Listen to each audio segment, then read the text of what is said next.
Okay, second time lucky. I just accidentally pressed it twice and immediately stopped the recording. So, this is a reading of the latest piece, which is about to go out into people's inboxes via the old VIP Readers Club from me, author Michael Campling. And this reading's for everybody. It's only the behind the scenes pieces that are for paying subscribers. So, I will crack on with it. I'm going to try a little experiment and just see if I can do my mailbox as well while I'm at it, but that might be a bit tricky, juggling all the different screens.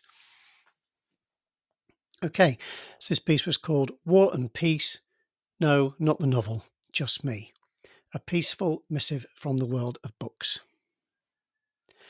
Hello there.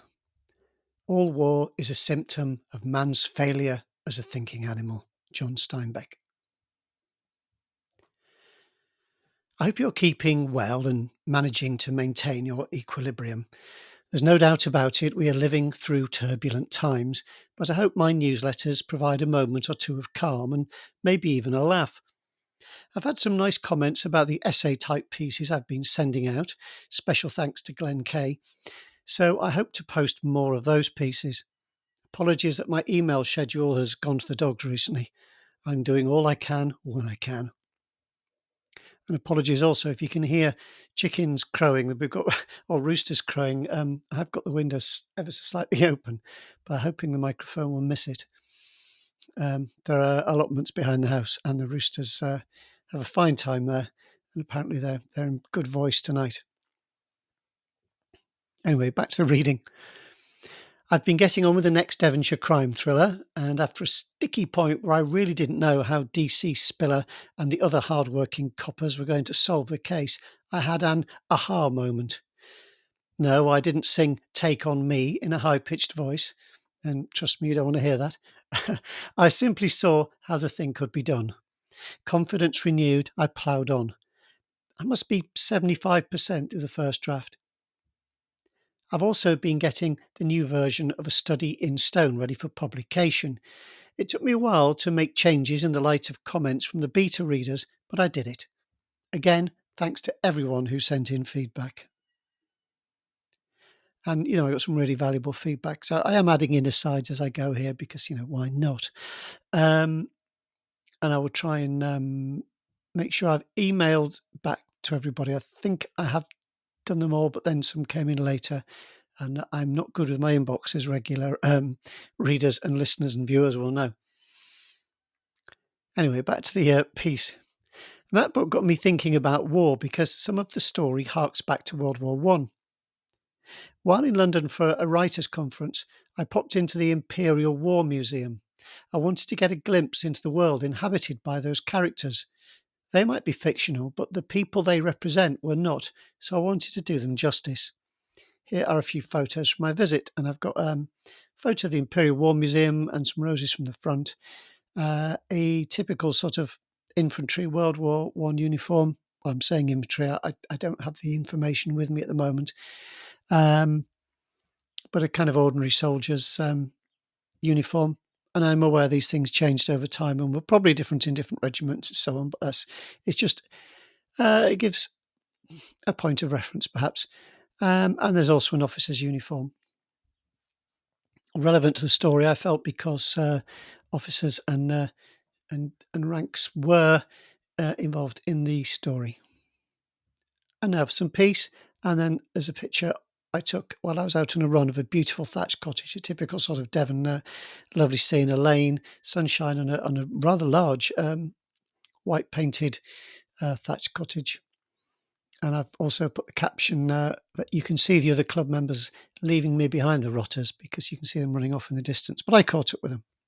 Anyway, more photos soon. Until then, happy reading.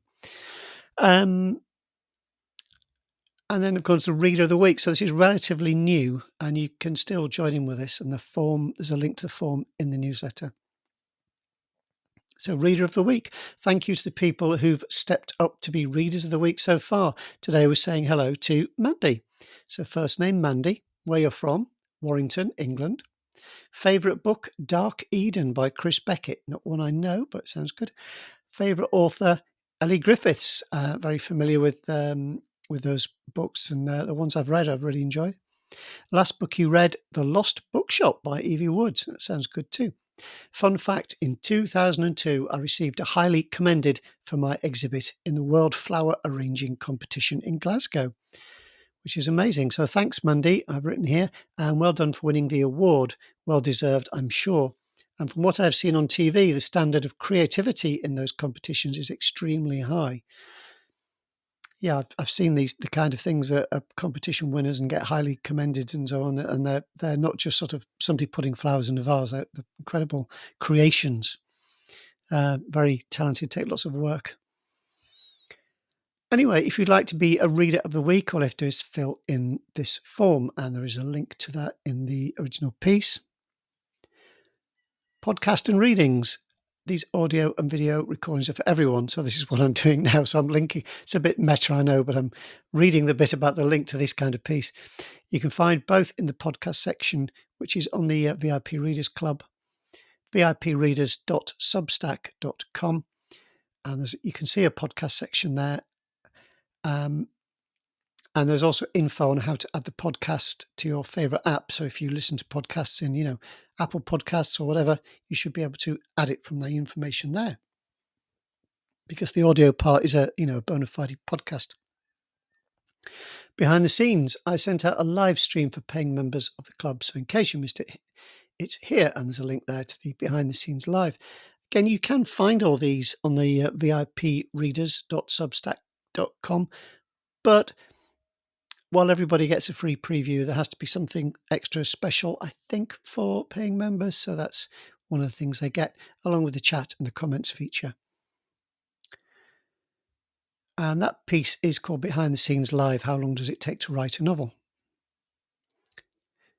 Oh, by the way, there is an option where you can sort of cash in a free one-time only sort of trial. You can do kind of a free trial where you get access, and I opted in for that piece. So that can be something that you can watch as your free trial if you wish.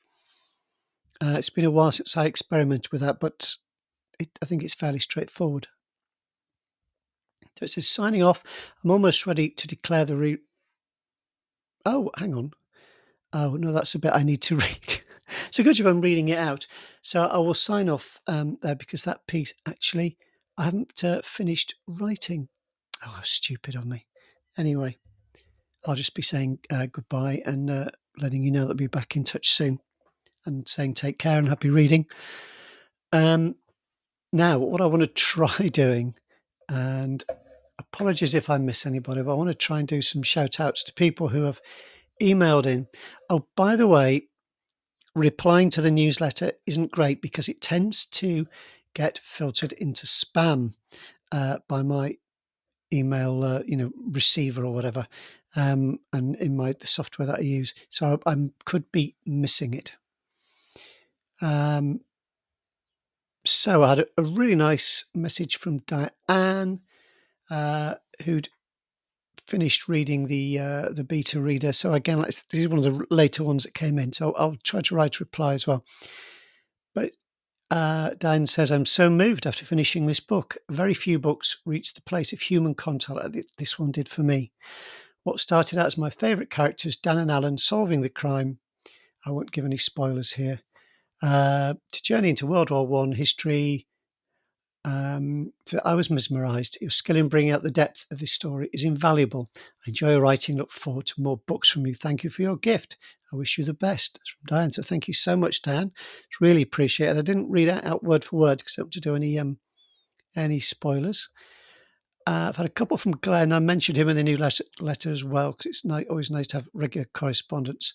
So in one email, I put, what is the collective noun for writers? And he suggests, tongue-in-cheek, that according to, you could ask some literature critics who always seem to imply that there is a dearth of good writers. So the collective noun could be a dearth. Well, and he says, P.S., that was very tongue-in-cheek. So thanks, Glenn. Yeah, I totally got that. The other thing that happens when people reply to newsletter is they get put into the same conversation, and so they're kind of stacked one on top of the other, which makes it quite hard to actually pick them out.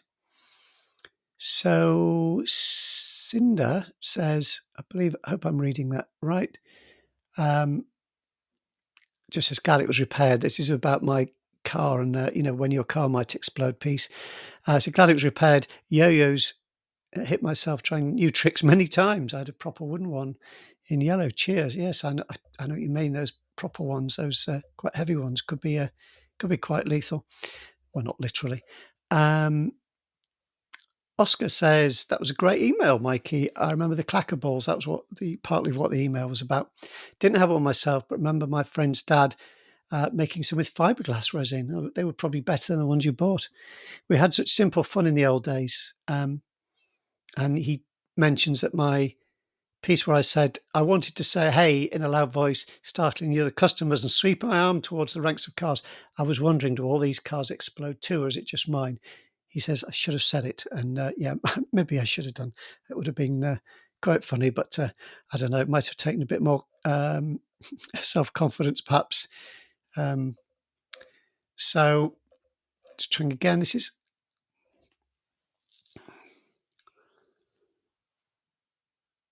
is also from Glenn, and he is responding to the when your car might explode.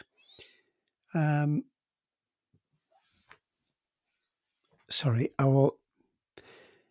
It says, I'm not sure to pronounce, Dugai Trois, perhaps, found himself a prisoner in Plymouth, where he received all sorts of courtesies from the captains and all the other officers. That last bit in quotes. According to legend, this was when he had his famous exchange. One of his jailers allegedly said to him, "You French, you fight for loot, while we English fight for honour." He calmly replied, "What do you expect, sir? Everyone fights to get what they lack." So that's a nice quote.